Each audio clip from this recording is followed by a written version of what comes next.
Olá, internautas do J+, eu sou Ednei Vasfas, que hoje é coluna em vídeo. Cada vez mais você vai ver a minha coluna em vídeo aqui no J+, porque a ideia é a gente ter maior interação aí com você, amigo internauta, que sempre está lendo a coluna e que também certamente vai prestigiar esses nossos vídeos, até porque a gente começa agora um período bastante intenso na política de todos os municípios por conta da eleição para prefeito marcada para 15 de novembro.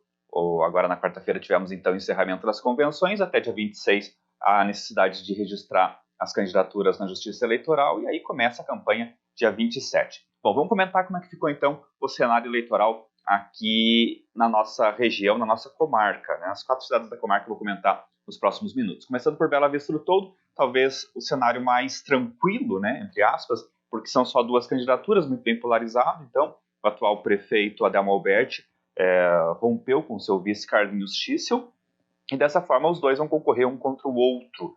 O Adelmo Alberti formou uma chapa liderada pelo PSL, que agora é seu partido, e tem também nessa composição o partido PSDB, o Podemos, o Cidadania e o PL. O Carlos Dreyer, do Podemos, é seu candidato a vice. E o Carlinhos Schissel, por sua vez, o seu vice-prefeito, vai concorrer pelo PDT, tendo Sandro Milk, do MDB, que é presidente da Câmara de Vereadores, como seu candidato a vice. Eles ainda atraíram o Progressistas, PSD, o Democratas e o PT para essa aliança. O cenário em Bela Vista do todo, como eu disse, ele talvez seja um dos mais tranquilos e vai haver uma polarização muito parecida com de anos anteriores, quando aliados se tornaram rivais. Uma repetição do cenário que aconteceu com o Heraldo Schissel, aconteceu com Gilberto Damas e agora acontece então com o Adelmo Alberti e o Carlinhos Schissel. A perspectiva aí é de uma disputa bastante equilibrada, já que se os dois uniram votos na eleição passada para se elegerem, Adelmo e Carlinhos, essa divisão tende a ser aí uma prova, né, de qual dos dois juntou mais votos aí na eleição passada. Três Barras é o cenário mais complexo, são 5 candidatos a prefeito, desde 1982 que não se tinha tantos candidatos a prefeito lá em Três Barras. O atual, o Luiz Chimuguiri, concorre então pelo seu partido PSD, e ele tem aí o apoio bastante importante do Progressistas, do ex-prefeito Eloy Kege, grande rival histórico do Chimuguiri, a resolver se aliar, e nessa aliança, Ana Cláudia Kege, ex-primeira-dama, esposa do Eloy Kege, será candidata a vice do Luiz Chimuguiri. Eles têm ainda na composição o PSL e o PTB. Bom, esse cenário de 5 candidaturas é muito curioso, porque geralmente quando você tem um candidato à reeleição, que é o caso do Chimuguiri, a tendência é que as forças de oposição se aglutinem para tentar derrubá-lo. Não foi o que aconteceu em Três Barras, são 4 candidaturas, inclusive do seu vice-prefeito, o Gilson Nagano. Dá para a gente dizer que essa é a eleição da revolta a revolta dos vice-prefeitos, né? O Gilson Nagano confirmou candidatura pelo PL, tendo na vice o Gugu Cornelsen, que é do PSC, tem uma forte penetração ali no São Cristóvão, é a menina dos olhos de todos os candidatos a prefeito de Três Barras, porque o São Cristóvão ele é o maior distrito do município, né? Tem muita gente morando lá, uma concentração bem grande de população, e ele tem essa penetração lá, por isso a escolha por parte do Gilson Nagano. O Gilson tentou atrair o Marco Antônio de Souza para sua vice, mas o Marco Antônio não abriu mão da candidatura e vai sair de chapa pura, tendo o Luciano Grem, que já foi vereador em Três Barras, como seu vice pelo MDB. O MDB sai de chapa pura, então, em Três Barras. E aí você tem mais 2 candidatos orbitando aí. O André Neves, do PRTB, que vai sair de chapa pura com o subtenente José Luiz Hoffmann, e ainda o Democracia Cristã lançando o Carlos Carmito, tendo como vice o Ângelo Lemes. Então essa é a composição, são 5 candidatos em Três Barras, um cenário curioso, né, como eu disse, por uma eleição onde você tem um candidato à reeleição, mas que suscita uma série de hipóteses. Por exemplo, quantos votos o Gilson Nagano contribuiu para a eleição do Chimuguiri na última eleição? Então, quantos votos ele tira? Eloy Kege ainda tem uma força política relevante em Três Barras para somar e, vamos assim, dar uma vitória bastante ampla para o Chimuguiri. Qual vai ser a influência de Jair Bolsonaro nessa eleição, que é a aposta do André Neves, do PRTB? E como o MDB, que é um partido tão tradicional em Três Barras, vai se comportar nessa eleição? com uma chapa pura? São perguntas que só teremos respostas certamente no dia 15 de novembro. Vamos falar de Major Vieira. Major Vieira também bagunçou todo o cenário a prisão do prefeito Orildo Severnini. Ele tinha já o seu candidato, que é o Hélio Schroeder, que foi secretário de Agricultura do Orildo Severnini, e como o Orildo, obviamente, goza de um grande prestígio na cidade, ou gozava de um grande prestígio da cidade antes da prisão, ele saía aí como um candidato favorito. Porém, agora o desafio para o Hélio é se descolar justamente do Orildo Severnini. Para tanto, ele está concorrendo com o Jairo Sheikh do Podemos, aliança MDB e Podemos, e certamente vai tentar aí, usar sua experiência política sem mencionar o Orildo para tentar ganhar essa eleição. Ele concorre com o Adilson Litkowski, que também tem ligação com o Orildo Severnini. O Adilson, ou tinha ligação, né, com o Orildo Severnini, porque o Adilson, que hoje está no Patriota, já foi vice-prefeito do Orildo. Eles romperam e na eleição passada eles concorreram um contra o outro, mas aí o Orildo ganhou a eleição e agora então o Adilson, totalmente descolado do Orildo, né,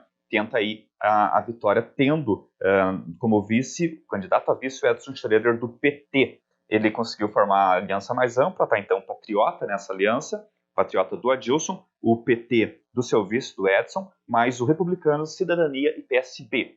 E aí, novata na política, a gente tem a Aline Rutz do PSDB, que concorre com o Márcio Veiga, o vereador Márcio Veiga, como vice. A Aline é nova na política, nunca ocupou um cargo eletivo e vai aí, né, tentar captar esse eleitorado descontente com a chamada política tradicional, muito, muito evidente por causa do Orildo, né, e vai certamente explorar a ligação que o Adilson já teve com o Orildo, a ligação que o Hélio teve mais recentemente com o Orildo, para tentar ganhar essa eleição. Então, um cenário também bastante curioso lá na cidade de Três Barras. Vamos falar então, enfim, de Canoinhas, né? No frigir dos ovos, nos 45 do segundo tempo, a gente teve então a definição da aliança entre MDB e PSDB, com a Norma Pereira na cabeça, ela do PSDB, e o Paulinho Basílio como candidato a vice pelo MDB. Eles ainda aglutinaram Podemos, PSB e Cidadania.